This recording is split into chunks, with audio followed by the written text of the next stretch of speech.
Hello mga langga! So ngayon, magluluto ako ng pakbet. Ito na ang aking mga ingrediente. Naka-ready na. Wala akong babs, kaya hipon na lang. Pero meron dito. Diba? So ayan, let's start! I look at you and it's easy to see. You are the someone I've been trying to meet. Hello everyone, this is Chamit82 Vlogs. So ayan, for today's video, magluluto ako ng pinakbet. So ayan, wala akong babs, kaya ang gagamitin ko ay hipon lang. So ayan, magigisa muna ako ng sibuyas. And then lagyan natin ng bawang. Ito yung ginawa kong bawang. Garlic. Mas masarap pag maraming garlic. And then, gisa-gisa lang. So, ayan, igigisa ko yung shrimp. Pero tatanggalin ko ito mamaya. Wala akong babs, kaya ito na lang gawin yung ko. Tapos, meron akong alamang.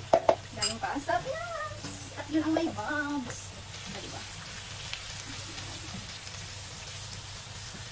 Isisit aside ko siya mamaya para hindi siya tawag nito. Ma-overcook. Pero lalagyan ko siya ng black pepper kasi mahilig ako sa black pepper din. Konti. So, magkalasa din siya. Yan. So, isa ko lang muna siya. Isipin ko muna siya. So, ayan, tatanggalin ko muna siya. Iset aside ko siya para hindi siya yung ma-overcook ba.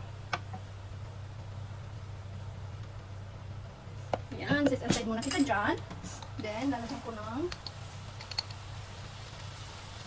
ayan, from Pinas pa po itong alangga. So, ayan, konti lang. May babs din yan. Nakasama. Alamang po ito. Alamang! Ayan. So, ayan, marunong na ako magluto. O, diba? Baka pwede na akong mag-aman ito. Parang walang babs yung nalagay ko. Hindi kasama yung babs. Wala na. Puros lang alamang. Pero pilitin ko ngayon. Meron na dito.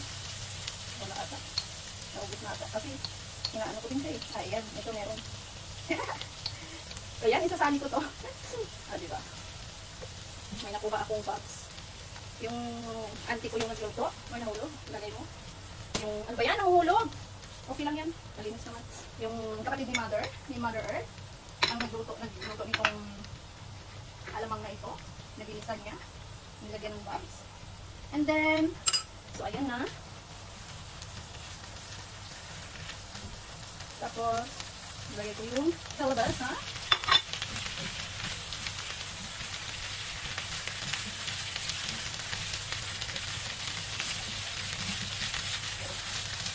ayan. Puti-puti ko muna para lumabot. So, ayan muna lang. Then, nabangon na siya. Lagyan ng tubig para lumambot siya. So, ito muna. And then, tatakpan ko.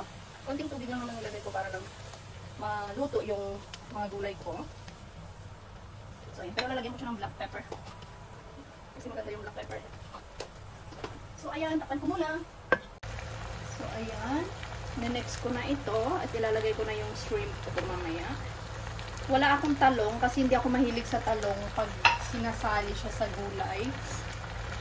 Ang ano ko lang sa talong is torta, ensalada, at saka prito. Yan, ganyan lang yung ginagawa ko. Then, ilalagay ko na rin to para maluto na rin siya. Sabay-sabay na.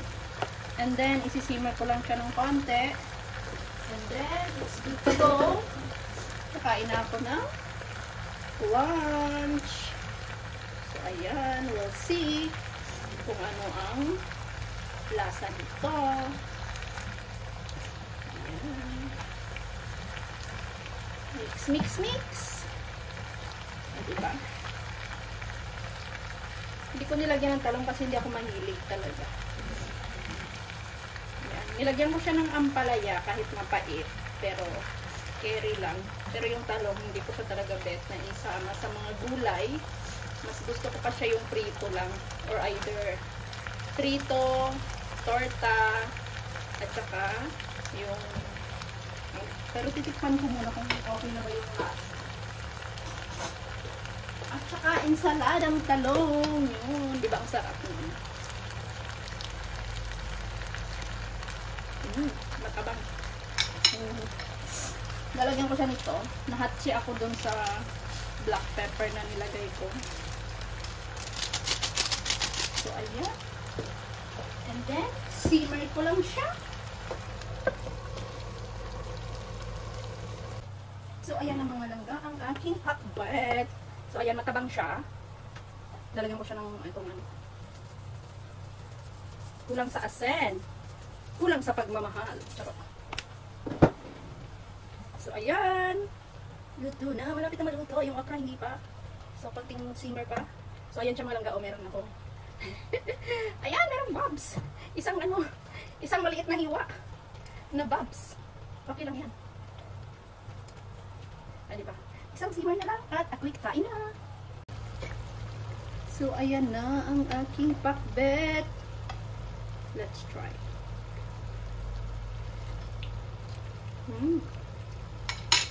Masarap.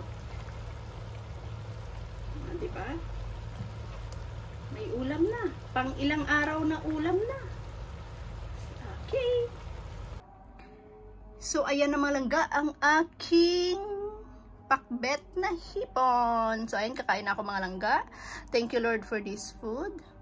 Bismillah. So, ayan mga langga, ready na. At ako'y kakain na. It's 5:19 p.m. Kuwait time. Ngayon pala ako kakain kasi pagdating nagluto pa. So, ayan, sa hindi pa naka-follow, please like, comment, subscribe, at bell all na rin para ma-notify kayo sa mga bago kong upload videos. Thank you so much mga langga for the support. I love you guys. Babush. Mwah!